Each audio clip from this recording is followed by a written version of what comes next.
지난 시간에는 정보 관리의 개념, 그리고 필요성, 그리고 사회복지 조직에서 필요로 한 정보에 대한 이야기들을 좀 했습니다. 이번 시간에는 이것을 효율적으로 하는 다양한 정보들에 대한 기록, 관리 등을 위해 다양한 정보 관리 시스템을 만들었고 이것에 대한 이야기들을 한번 해보려고 합니다. 정보 관리 시스템의 개념을 한번 살펴보면 정보 관리 시스템이란 조직의 목표 달성을 위해 개발된 정보원을 활용하여 각종 정보를 산출하고 제공하는 시스템을 총칭한다고 할 수 있습니다. 기본적으로 정보 관리 시스템은 법적인 규제를 확인할 수 있도록 하고 각종 거래에서 수반되는 조건들을 충족되고 있는지를 확인시켜주고 기획 및 통제, 의사결정 등에 필요한 경영 정보는 물론 외부에서 요구되는 다양한 종류의 보고서를 제공할 수 있도록 만든 것을 말합니다. 바람직한 정보 관리 시스템을 지향하기 위해서는 정보 체계에 대한 전담 직원이 별도로 확보되어야 하고 전체적인 직원은 일상 업무에 정보 체계를 이용하여 자료를 저장하고 사용하며 관리자는 고유 사업의 수행과 정보 시스템의 활용을 모니터링하여 필요한 경우 업무 조정을 해야 합니다. 하지만 현실은 그렇지 못하다는 게 가장 큰 문제점이라고 할 수 있겠죠. 그러니까 각 뭐 시설마다 규모가 크지 않은 이 시설 같은 경우에는 사회복지사가 이것을 겸하게 되는 경우가 많습니다. 그게 전문적으로 전산에 대한 이해가 떨어진다고 할 수 있겠죠. 근데 이게 이제 뭐 10여 년 이상 이렇게 진행되다 보니까 익숙해지는 초창기 도입했을 때 제가 그 관련 교육을 한 40여 차례 이상 교육을 듣고 실습하고 이해하고 그걸 가지고 지역사회에 다시 교육하는 이런 시스템을 통해서 지금의 구축이 되었는데요. 이 또한 또 시스템이 이제 개편되면서 또 다른 혼란을 주고 있죠. 또한 직원 교육을 위한 예비 예산을 확보하여야 하며 직원 회의 때 정보 시스템을 사용하는 직원의 태도, 감정을 모니터링함으로써 조직의 사업 및 목표를 달성하는 데 도움이 되는 가치 있는 정보를 산출하기 위한 이제 뭐 여러 가지 했는데 가치가 없다면 아무런 의미가 없는 거겠죠. 그래서 정보 시스템을 활용할 수 있도록 만들어 줘야 합니다. 그래서 도입 당시에 이제 저희들도 그러니까 뭐 외환위부터 뭐 엄청난 반발 이런 것들도 있었는데 이런 취지에 대한 공감이 있었기 때문에 그러니까 업무 외에 뭐 서울에 출장을 갔어도 뭐 이거 시스템 만들 때 다양한 의견들도 제시하는 이런 부분 그러니까를 감수하면서까지도 진행을 했었습니다. 그리고 무리 없이 사용을 했었죠. 뭐 그게 완벽한 시스템이라서 사용한 게 아니라 그 속에서 조금씩 나아질 거라는 믿음이 있었기 때문에 했는데 지난 시간에도 말씀드리겠지만 편집이 마음에 안 들고 부터 시작해서 안에 구성원의 정보들을 최대한 이제 해내야 되는데 제가 개인적으로는 회계 시스템 빼고는 마음에 드는 게 거의 없었어요. 그러면 한글 프로그램이나 뭐 이거 문서 편집 프로그램을 잘 쓰고 있는데 굳이 이 안에 프로그램을 쓰라고 이야기하는. 그런데 또 이제 그걸 잘 쓰고 있는데 평가에서는 그 시스템을 안 쓰고 새로운 다른 것들 요구하는 이런 부분들이 있어서 많이 답답한 게 현실이죠. 그리고 지금 이제 뭐 나중에 이제 끝에 조금 말씀드리겠지만 새로운 시스템을 도입한다고 엄청난 돈을 어, 투여했죠. 뭐 정부 발표보다는 더 많은 돈이 이제 집행됐다는 것들을 제가 이제 그 시스템의 개발에 참여했던 사람으로서는 그러니까 뭐 제가 직접 그 컴퓨터 시스템을 만든 건 아니고요. 그 논의, 그러니까 이렇게 해야 된다라는 논의 과정에 들어가서 보건복지부에 이제 들어가서 위원으로서의 활동을 하면서 그때 당시에 이제 예산이 이만큼 든다라고 이야기했었는데 당초에 이제 지금 현재 새로운 시스템을 개편해 논의하면서 나왔는데 그 예산의 반도 안 된다고 이야기하니까 못 믿겠는 거죠. 그리고 그렇다면 이제 뭐 예산을 그렇게 투여했다면 시스템이 완벽해야 되는데 그렇지 못하다니까 원래는 새로운 시스템으로 다 바꿔야 되는데 그게 아니고 이 두 개 시스템을 다 써야 되는 현장에서는 엄청난 혼란을 일으키고 있는 부분입니다. 정보관리 시스템을 통해 처리된 정보 처리 결과는 기관의 실무자와 행정가들에게 매우 유용한 정보가 될 수 있으며 그러한 정보를 직원들과 함께 공유함으로써 기관의 통합이 강화될 수 있다. 그러니까 공무원들이 쓰는 시스템은 이렇게 뭐 단계별로 서명을 한다든지 뭐 이렇게 결제 라인을 밟는다든지 하는데 민간의 고민들은 그렇지 못하다는 거죠. 그러니까 이제 민간에 오픈된 거는 그렇게 완벽한 시스템을 갖추지는 못하고 있다라는 부분입니다. 그래서 이제 최근 들어서는 이제 이걸 어떻게 활용하고 있냐면 평가에서 예전에는 문서를 다 출력해서 이렇게 그러니까 평가를 했다면 지금은 시스템에 들어있는 평가는 시스템을 보면서도 평가를 할 수 있도록 인정하는 부분으로 되고 있고요. 출력한 문서 같은 경우는 결제 라인을 해서 결제 서명이 있어야 되지만 온라인에 있었던 거는 그것으로도 인정을 하는 이런 부분이 있습니다. 그리고 회계 문서 같은 경우는 이제 뭐 기본적으로 증빙 서류를 제외하고는 지자체에 보고하는 이런 부분들이 유용하게 사용되고 있다라고 말씀드릴 수 있을 것 같아요. 이어서 그러면 정보 관리 시스템은 왜 필요한가에 대해서 한번 살펴보면 사회복지 조직에서 정보 관리 시스템의 활용은 조직의 업무의 효율화, 서비스 질의 향상, 조직의 성과 관리 등을 위해서 중요하다라고 이야기하고 있습니다. 사회복지 조직은 정보 관리 시스템을 통해 조직에 대한 효율적인 관리와 책임성을 검증할 수 있으며 조직의 업무 효율성을 그리고 서비스의 효과성을 정대시킬 수 있다. 그러니까 예전에는 뭐 간단하게 기록했다가 다시 그걸 기록으로 옮기고 뭐 이렇게 문서화하고 이런 부분들이 있었다면 이 단계가 좀 압축돼 갖고 실제로 그걸 직접 온라인상으로 입력을 하면 그 기록이 관리되는. 근데 그게 이제 해킹이나 이런 부분에 있어서 안전한가에 대한 부분은 아직까지는 뭐 완벽하지는 않다라고 말씀드릴 수 있을 것 같아요. 또한 업무 처리 시간의 단축을 통해 비용을 절감할 수 있으며 사회복지 서비스의 접근성, 정확성, 객관성, 타당성 등을 확보함은 물론 업무의 표준화를 통한 서비스의 질을 확보하는 데 유용한 도구로 활용할 수 있습니다. 이론적인 거죠. 사회복지 조직에서 정보 관리 시스템의 필요성은 이제 세세하게 한번 들어가 보면 첫째는 사회복지 조직의 사업 결과에 관해 서비스 이용료를 지불하는 클라이언트는 물론 보조금을 지원하는 정부, 납세자, 후원금을 내는 시민의 알 권리를 보장하기 위해 객관적이고 과학적인 정보를 수집하고 보관, 정리하는 역할을 하기 때문이다라고 이야기하고 있습니다. 그러니까 누구나도 이 시스템에 들어오면 그 자료들을 열람할 수 있게 하겠다라는 부분이죠. 그리고 두 번째는 사회복지 조직의 사회복지사들은 물론 자신이 진정으로 클라이언트를 돕고 있으며 문제를 해결하기 위해 노력하고 있다는 사실을 확인받기를 원하는데 적절한 정보관리 시스템을 통해 이러한 뭐 작업들이 가능하게 된다라는 부분. 그러니까 확인이 되는 거죠. 실질적으로 그 부분이 이제 외부에 오픈되는 경우도 있고 외부에 뭐 그 개인정보가 오픈되는 건 아니지만 실적에 대한 부분들이 이렇게 하면서 관리가 될 수 있다. 그리고 세 번째는 사회복지 조직은 정보관리 시스템을 활용하여 자신들이 수행한 사업에 대한 적절한 평가와 피드백을 통해 수행 방법의 개선과 전문성 강화를 원하는데 바로 정보관리 시스템이 이러한 것들을 가능하게 해준다라는 부분입니다. 따라서 사회복지 조직은 정보관리 시스템을 활용하여 자신의 업무를 과학적으로 관리하고 이를 통해 업무 수행 능력을 강화시킬 수 있으며 나아가 기관의 업무 성과를 대내외적으로 검증받고 그 결과를 홍보할 수 있게 되는 그런 부분에서 정보관리 시스템이 필요하다라는 부분. 이거는 이 도입한 사람들의 주장이겠죠. 실질적으로 현장에서는 크게 달라진 건 없어요. 조금 편리해진 거는 있습니다. 편리해진 거는 있는데 그렇다고 해서 해야 될 일이 줄었다.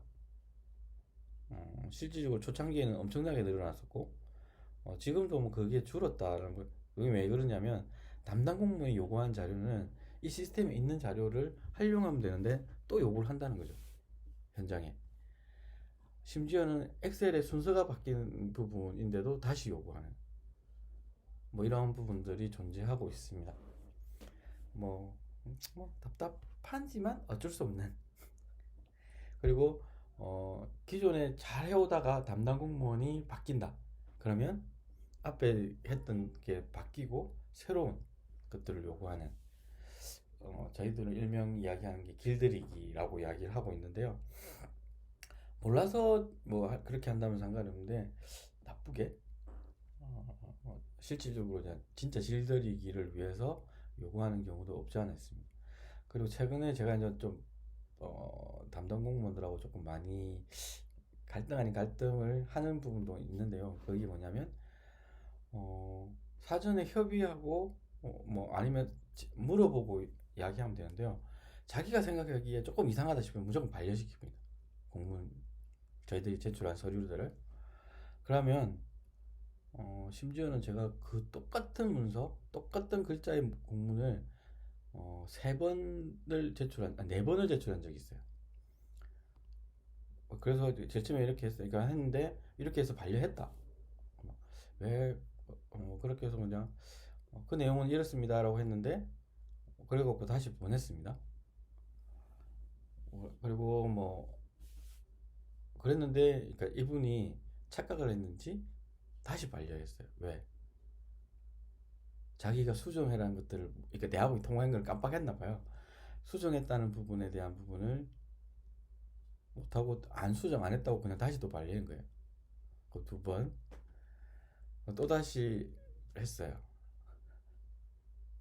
그러면서 좀 화를 냈습니다. 제가 똑같은 부분을 또 일을 또 시키냐고. 근데 일이 본인들은 그냥 단순하게 저희들이 이렇게 보내면 된다는데 일일이 다 그 공문에 이런 자료들을 다 따로따로 배치하고 해야 되거든요. 엄청나게 복잡해요. 특히나 회계문 그 보조금 신청 부분에 있어서는. 그래서 또 했는데 그때 난 실수라고 이야기했는데 반려가 됐어요. 자기는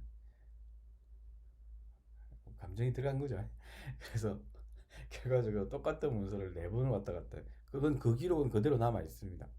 왜? 시스템에 사라지지 않으니까. 그래서 요새 좀 머리 좋은 공무원들은 시스템으로 공문 안 보내라고 얘기해요. 보조금 신청은 어쩔 수 없으니 그렇게 하는데 일반적인 뭐 왔다 갔다 하는 문서 같은 경우는 문서 24로 보내랍니다. 문서 24의 기록은 출력을 해놓지 않으면 6개월 뒤에 자동 사라집니다. 이런 부분들을 이제 악용하는 거죠. 기록을 남기지 않겠다. 그렇다고 해서 저희들이 기록을 안 남기느냐? 다 남겨놓습니다. 이 방법도 있고 저 방법도 있기 때문에 그 부분은 이제 저희도 저희 나름대로의 방법들을 찾고 있다. 하도 거짓말이 아니고 이제 했던 말도 안 했다고 하니까 저희도 저희 나름대로의 살 길을 찾아야 돼서 그렇게 하고 있다라고 하는 거고요. 그렇다면 이제 정보관리 시스템의 이제 유형들에 대해서 한번 살펴보려고 합니다. 업무를 효율적으로 지원하기 위해서 만든 시스템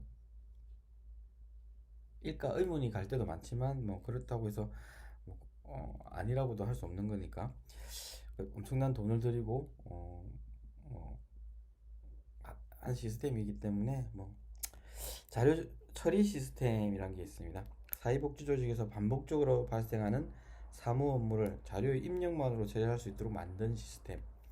자료 처리 업무는 정보의 수집, 저장, 검색, 전송, 그리고 자료 출력을 모두 포함하고 있으며 자동화된 자료 처리 응용 프로그램을 직원의 일상 업무를 처리하는 데 소요되는 시간과 비용을 감소시키기 위해 고안된 것으로 이러한 프로그램을 통해 급여 명세서의 자동 처리, 자원봉사자의 등록 대장 관리, 보험금 영수증의 자동 발급 등이 가능해지게 되었다. 근데 저희 이 시스템 안 써요. 엄청 불편하거든요. 그리고 아까 여기 있는 보험금 영수증 자동 발급 같은 경우는 홈택스에서 바로 되거든요. 굳이 다시 옮겨서 그 작업을 해야 되는 이유가 없다는 거죠. 자원봉사자 등록 관리도 VMS라든지 아니면 1365 시스템을 활용해도 되는데 굳이 법의 명세서 그때그때 발라지는 급여 명세서 부분이 못 따라가요. 새로 또 안에 입력을 다루셔야 되는 부분에서. 그리고 그러니까 지자체 공무원들, 공무원들이 쓰는 시스템하고 저희들이 보는 시스템이 다르기 때문에 조금 그렇게 편리하게 만들어주진 않았습니다. 관리정보 시스템이라는 것들이 있는데 당초 기업의 사업 수행 관리를 위해 필요한 정보를 수집하고 배분하기 위해 고안된 시스템이다. 사회복지 조직은 업무 수행과 서비스 제공을 효율적으로 수행하기 위해 모든 자료를 전산화하여 관리하고 운영할 필요성이 있다고 뭐 이렇게 이야기하고 그 중요한 의미를 갖는다. 그리고 관리정보 시스템은 사회복지 현장에서 생성된 자료를 조직의 목적에 따라 봉합하고 가공함으로써 새로운 자료의 생성을 가능하게 해준다. 이 시스템도 크게 저희들이 사용되지 않습니다. 그리고 지식 기반 시스템, 뭐 최근에는 이제 AI 뭐 이렇게 이야기하고 있는데 아직까지 사회복지 현장에 AI가 들어오면 엄청나게 좋아지겠지만 아직까지는 그렇지는 않습니다. 지식 기반 시스템은 아직 실험 단계에 있지만 클라이언트의 임상 실천과의 상호작용을 정지시킬 수 있는 가능성을 다룬다는 측면에서 매우 중요한 중요성을 가진 시스템이다. 사회복지 조직과 특별한 관계를 맺고 있는 지식 기반 시스템에는 전문가 시스템, 사례 기반 주로 자연 음성 처리가 있다라고 이야기를 하고 있습니다. 언제 도입될지는 모르겠지만 전문가 시스템은 사회복지사가 정보관리 시스템에 저장된 세 번째 이제 지식 기반 시스템인데요. 지식 기반 시스템은 아직 실험 단계.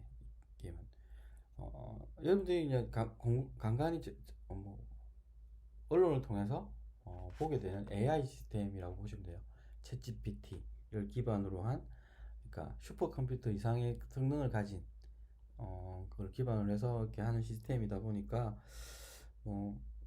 클라이언트와 임상 실전과의 상호작용을 정진시킬 수 있는 가능성을 다룬 측면에서 매우 중요한 시스템이다. 여기에는 전문가 시스템, 사례 기반 추론, 그리고 자연 음성 처리 이런 것들이 있습니다. 사회복지사가 정보관리 시스템에 관련된 전문가 시스템 같은 경우는 저장 지식을 응용해서 사례에 관련된 의사결정하도록. 그러니까 유사한 사례에 대한 부분을 검색했을 때 요렇게 대처하면 되겠다라는 거. 그러니까 각 시스템에 대한 접근은 지금도 가능한 거죠. 근데 그것이 이제 한 단계 더 들어가서 인간에 대한 아니면 클라이언트가 가지는 사람으로서에 대한 부분에서 접근하는 부분은 아직까지는 기계적인 부분하고는 다른 부분이죠. 그래서 다양한 관점에서 문제에 접근할 수 있고 불안정한 정보를 가지고도 추론을 통해 의사결정에 대한 필요성한 정보들을 찾아내고 그래서 의사결정을 하는 논리적 접근을 통해서 대안을 제시할 수 있다 라는 부분까지는 와 있습니다. 하지만 2중 3중의 보완은 필요하다라는 게 전문가들의 고민들이고 저희들의 현장에서의 고민인 거죠. 예를 들어서 ECS 같은 경우는 클라이언트의 고용 문제를 해결해 주도록 도와주는 전문 상담 시스템. 이번에 그러니까 AI가 챗 GPT가 나오기 이전에도 유사한 건 있었죠. 챗봇이라고 이야기해서 여러분들이 인터넷에 이렇게 상담을 이렇게 치면 그 챗봇들이 나와서 이렇게 하고 있는 거죠. 카카오톡에도 이제 그것들이 도입이 돼서 중요한 내용들을 대신 이야기해 준다든지 이런 절차는 있었는데 지금은 이보다는 몇 단계 더 나가 있는 거죠. ICS는 환자에 투여되는 약의 처방 횟수를 줄이기 위해 병원 기록을 점검하는 전문 모니터링 시스템이다. 사회복지 현장에도 이런 부분들을 이제 도입해야 된다는 목소리는 있는데 그 태블릿이 이렇게 정보를 가지고 있는 태블릿이나 이런 것들이 도난 당했을 때 암호를 걸고 하겠지만 그걸 풀어내는 또 해킹에 대한 여러 가지 기술들이 존재하기 때문에 악용을 하려고 그걸 했을 때는 엄청난 문제가 되는 거죠. 그리고 저희들 같은 경우에는 비밀 보안 서약 이런 것까지 다 이제 제출하고 있지만 그게 이제 저희가 아닌 다른 사람한테 넘어갔을 때 특히나 그 클라이언트하고 여러 가지 이제 이해관계가 있는 사람들한테 거기 넘어갔을 때는 개인정보에 있어서 엄청나게 타격을 줄 수 있는 거니까 2중 3중의 보완은 반드시 필요하다라고 말씀드릴 수 있을 것 같고요. 사례 기반 추론 같은 경우는 수천 개의 클라이언트 사례, 뭐 수천 개, 수만 개 되겠죠. 에 대한, 근데 이게 누가 관리의 주체가 되느냐에 따라 달라지죠. 지금은 시설 관리, 시설에도 시설장의 책임하에 그것을 열람할 수 있게 만드는 부분인데, 이 사례들을 공유한다? 누구의 동의를 받아서? 이거는 기본적으로 클라이언트의 동의가 없으면 뭐 되지 않는 부분입니다. 금융거래는 클라이언트의 거래 뭐 동의 이런 것들이 필요 없다가 아니라 기본적으로는 그러니까 사전에 그 금융 거래를 하기 위해서 그걸 동의하고 하는 거기 때문에 그 은행들이 다 공유를 하잖아요. 연체 기록이라든지 이런 것들. 그리고 서비스 성과를 조사하여 저장한 후에 저장된 사례로부터 정보를 획득할 수 있도록 하는 지원 시스템이다. 아주 이거는 다음 단계로 못 나가는 거죠. 내 사례가 돌아다닌다? 여러분들은 혹시나 이 클라이언트면 동의하시겠습니까? 그리고 클라이언트의 문제를 해결하기 위해 뭐 특성이 유사한 사례를 골라 해결 방안을 찾아내고자 하는 것다. 그리고 문제 중심의 패러다임을 적용하고 있다. 마찬가지죠. 누구한테 도움이 된다라고 이야기할 수 있지만 그렇다고 해서 내가 그 부분에 뭐라고 이야기하죠? 그러니까 사례가 되기는 원치 않는 거죠. 그리고 자연 음성 처리 이 부분은 지금 현재까지 가장 많이 나와 있는 거죠. 여러분들이 뭐 휴대폰 어플만 내도 이런 거 있죠. 외국어를 번역하여 텍스트로 저장해주는 시스템, 사람들이 말한 내용을 텍스트로 전환해주는. 최근에는 저장만 한 게 아니죠. 요약까지도 해줍니다. 이런 부분들이 존재하게 되는. 그래서 이런 부분들은 최근 좀 달라지는 부분 중에 하나죠. 그러니까 사회복지에서 기록 관리가 중요하다라고 이야기했는데 이런 부분들을 활용을 하면 그러니까 뭐 내가 간단하게 이야기했던 내용들이 기록 관리되는 시스템까지는 가고 있다. 예전에는 뭐 적었고 난지 워드 치고 이렇게 해야 되는데 굳이 그렇게 할 필요는 없는 부분이 이제 가 있는 거죠. 그래서 다 했을 때는 그러니까 어, 활용만 잘하면 클라이언트의 개인정보, 뭐 인격, 권리 이런 것들을 다 보장한다는 선에서 활용만 잘하면 사회복지 현장이 급격하게 변화할 수도 있는 부분이라고 생각합니다. 그리고 의사결정 지원 시스템이라는 것이 있는데 이 부분은 그러니까 전문가가 자료를 검색하고 관리함으로써 의사결정에 관한 정보를 얻는 데 도움을 주는 시스템입니다. 의사결정 지원 시스템이 적용된다는 예로는 미네소타주에서 개입하는 GAIN이라고 이야기하는 일반 지원 인테이크가 있습니다. 인테이크는 실질적으로 그러니까 첫 사례가 됐을 때 정보를 기록하는 부분이라고 이야기했을 때 이 시스템은 클라이언트의 접수 일정을 자동적으로 결정하고 처음 접수했을 때 온라인으로 제공되는 기록을 통해 클라이언트에 대한 정보를 확보하여 서비스 담당자의 자료를 전송시켜 클라이언트에 대한 통계를 누적시켜 이런 거죠. 그러니까 의사가 뭐 병원에서 이야기할 때 의사가 이분은 뭐 두 달마다 체크하겠다라고 한다면 자동적으로 뭐 두 달이 되기 전에 한 10일 전에 안내 문자가 간다든지 이런 부분. 지금 이제 뭐 이거는 저도 정확하게 잘 모르겠지만 저희도 병원에 예약을 하게 되면 최소 이틀 전에 왔다가 전날에도 안 오면 연락을 다시 하는 이런 시스템을 갖추고 있잖아요. 그게 자동으로 되는지 아니면 담당자가 연락을 하는지는 모르겠지만 그 시스템에 대한 부분 이건 자동적으로도 가능하다라는 부분이고요. 그리고 업무 수행 지원 시스템이라는 것인데 현장에서 업무 수행 능력을 향상시키기 위해 개발된 통합 정보 시스템이다. 다른 사람으로부터 최소한의 도움을 받고 즉시 문제를 해결하거나 업무를 완수할 수 있도록 지원한다. 그리고 뭐 사회복지사가 업무 수행을 위해 특정한 정보가 필요한 경우 이에 대한 정보를 제공해 준다. 앞으로의 향후에는 이런 게 있겠죠. 지금은 뭐 태블릿을 갖다든지 휴대폰인데 이제 뭐 쓰고 있으면 되는 거죠. 안경 같은 거에 이렇게 쓰고 있으면 그걸 하면서 대화했을 때 그 내용을 분석해서 뭐 본부에 있는 컴퓨터에 갔다가 다시 돌아와서 그거에 대한 피드백이 가능한. 그래서 사회복지사가 이제 굳이 외워야 되는 시스템이 아니라 뭐 그리고 초보도 위에 슈퍼바이저가 뒤에서 이야기하면서 같이 할 수 있는 시스템이 가능해지지 않을까라는 부분을 말씀드리고요. 다음 시간에는 이제 지금 이제 현장에서 뭐 공무원들이 사용하는 시스템 이런 것들에 대한 시간들을 가져보도록 하겠습니다. 그래서 이것을 이 시스템을 보여드리고 하면 좋겠는데요. 그러니까 지금 현재로는 그러니까 제가 그 대면 수업할 때 화면으로서는 잠시 보여드릴 수 있을 것 같아요. 제가 있는 시설의 내용. 그렇다고 해서 그 안에 있는 아동이나 이런 부분에 대한 정보를 드리는 게 아니라 이런 시스템이 이런 체계로 이용되고 있다라는 정도는 보여드릴 수 있을 것 같아요. 그거 하기에는 뭐 프로그램도 짜야 되고, 그러니까 깔아야 되고 하지만 준비해서 다음 시간에 볼 수 있도록 하겠습니다.